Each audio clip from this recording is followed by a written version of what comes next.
Hello, everyone, and welcome again to another Teacher Joseph podcast. Well, today's word is walkabout. Now, you've probably heard the verb to walk, you've probably heard the phrasal verb to walk about. I'm sure you've heard the noun, walk, to take a walk, but there's also another one, which is written as one word, which is walkabout.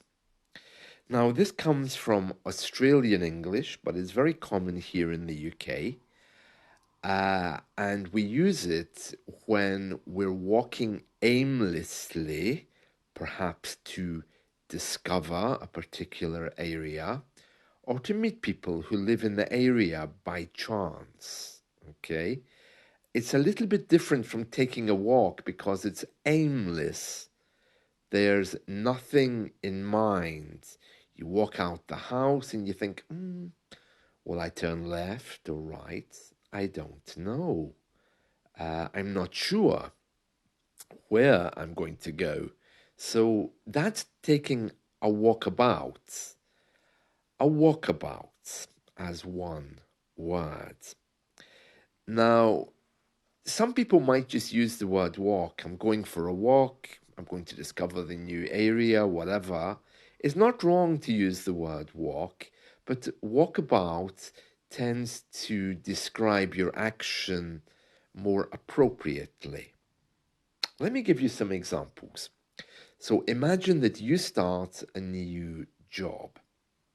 And in that new job, you have your first morning and your boss says, take a walkabout. Just look around and see who's there and what they do.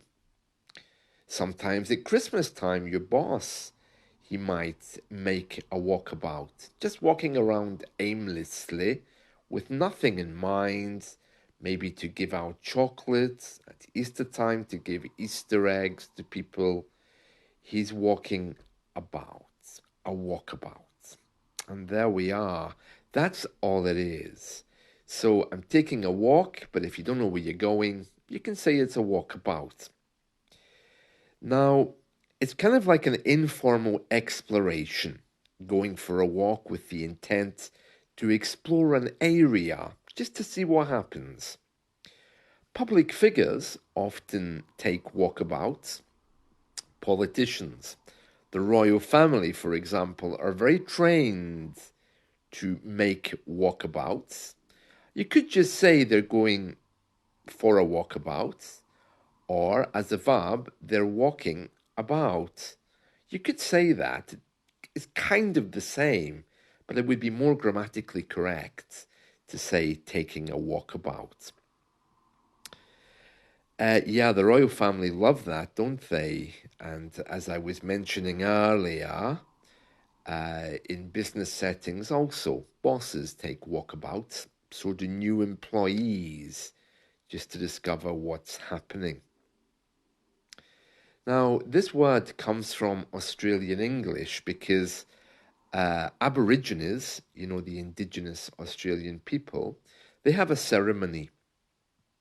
It's a ritual, more than a ceremony, where they send young males, young adolescent men, away from their tribes.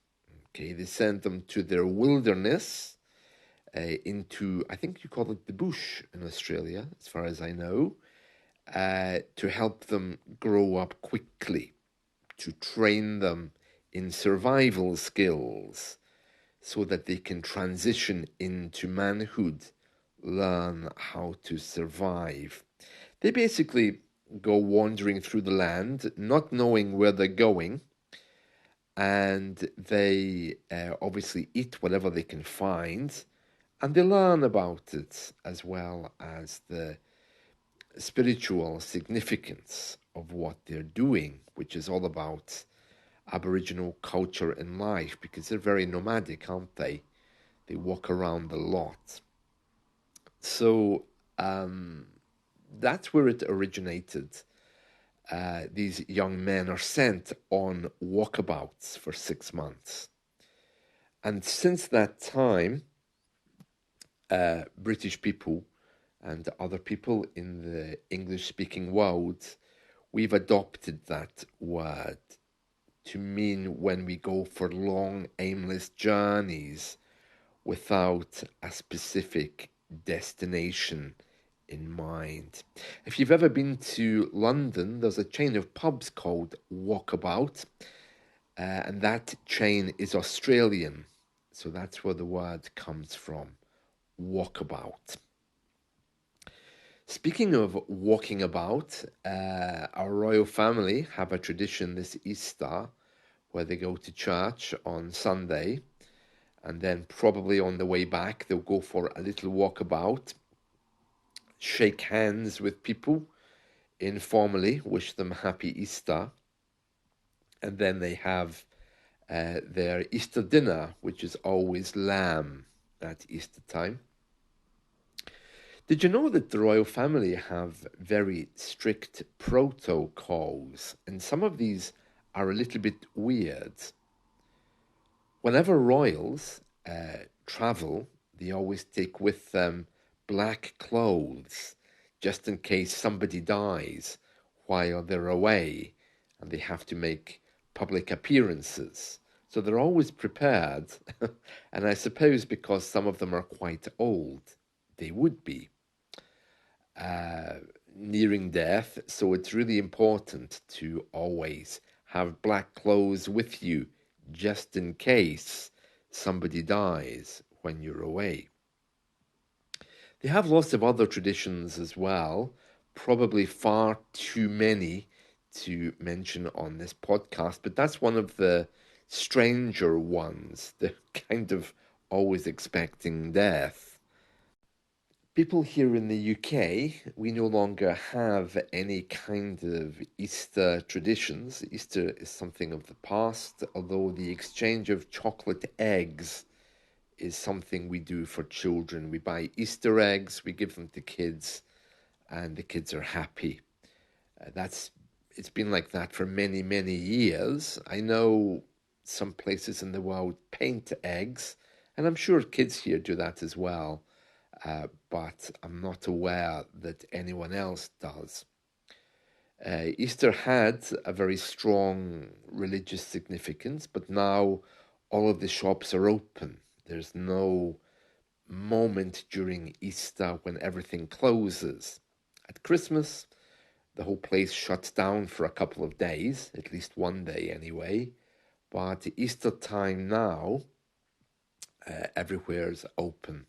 So that means that there isn't really much of an atmosphere. Many people just use it to go shopping, and many people work and just ignore the Easter holidays because they don't relate to it. It was once a big family time, but I think mostly now people just ignore it. Today is, some people call it Easter Wednesday or Holy Wednesday. And I think it marks the start of religious celebrations around the world. Personally, I'll have a nice Easter dinner, buy something different, but that's all. There won't be any other kind of celebrations as far as I'm concerned. British people, we aren't really social people anymore. So the idea of inviting the whole family to your house for dinner and these things, as far as I know anyway, no longer exists here. But I suppose it depends on the kind of family that you're accustomed to. I'm noticing that in shops, etc., just like Christmas, you buy something and people will say, "Oh, happy Easter, have a nice one, have a good Easter." I'm really not sure what they mean by that because nothing happens. It's another day, the shops are all open, there's no special significance. And I think even for religious people, there's no special sense of any day here. So I don't know what, unless, of course, I'm living in a bubble and I'm just not experiencing it. It is like everything else, what you make it. So I'll probably buy some Easter eggs and give them to people I like. Aside from that, other news from the UK, clocks change this weekend. Most of us have digital devices which will change the clocks for us. It's good to remember the the little phrase spring forward, fall back. And that means in springtime, the clocks move forward. And in autumn time, which in American English is the fall, the clocks go back. So spring forward, fall back is how we remember. I do actually have some manual clocks around the house, which are battery operated or wind up. So I'll need to make sure I remember to change the clock time. And I think my microwave, it doesn't change the clock time automatically either. So I'll need to remember to change that so I don't get confused. The clock in my kitchen is Mickey Mouse, and he's battery operated, so I'll need to change that. It's like a little clock, and it has a picture of Mickey Mouse, and his arms are the hands of the clock. And yeah, it's it's very funny because, of course, at 2:45, he's looking very, very happy, and at 6:30, he's looking very embarrassed and sultry. And at midday, that clock looks as if Mickey Mouse is dancing. Other news from the UK today, there is a news report. I've only seen this in one newspaper. I'm not sure how reliable this is, but it's saying that there's new laws coming in, which may mean that some bars and pubs here in the UK will have to close at 8 p.m. Not only because of the new laws, but because of the rising costs of energy. So I don't know exactly what that's going to mean or look like, but that's something to keep in mind if you're a fan of UK pub culture. Pubs here are closing. They estimate that pubs are closing by one or two per week. And yeah, I can see that many old buildings now, which once were pubs, are kind of closed permanently. And the larger chains are the ones which are surviving. So I know they're having a difficult time.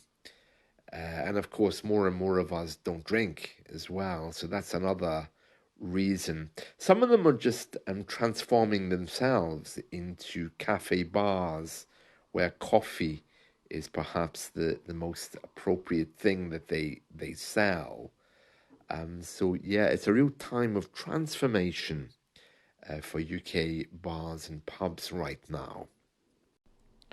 I have to say, I don't feel very organized this year. Usually, I do send Easter cards to people, but it kind of passed me by.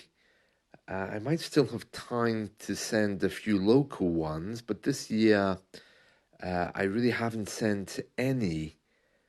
Um, in the old days, it might have been quite common, is what I want to say, to send flowers as well as an Easter card, especially to older people.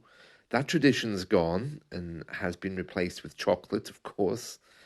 Chocolate seems to be the thing which everyone gets now because it's easier to buy and easier to move around with as well, and of course, cheaper. So that's something to think about. Perhaps if you have a neighbor or a friend. In the old days, it was an Easter basket, which would have had some nice sweets in it and some flowers. But now I don't think people even do that. Uh, yeah, I'll see if I can quickly send an Easter card tomorrow. perhaps to a few local people, but aside from that, I have no big plans for Easter. So I'll be back with you tomorrow. Do try and get out and get some fresh air today. Go for a little walkabout away from the computer and see you all soon. Bye.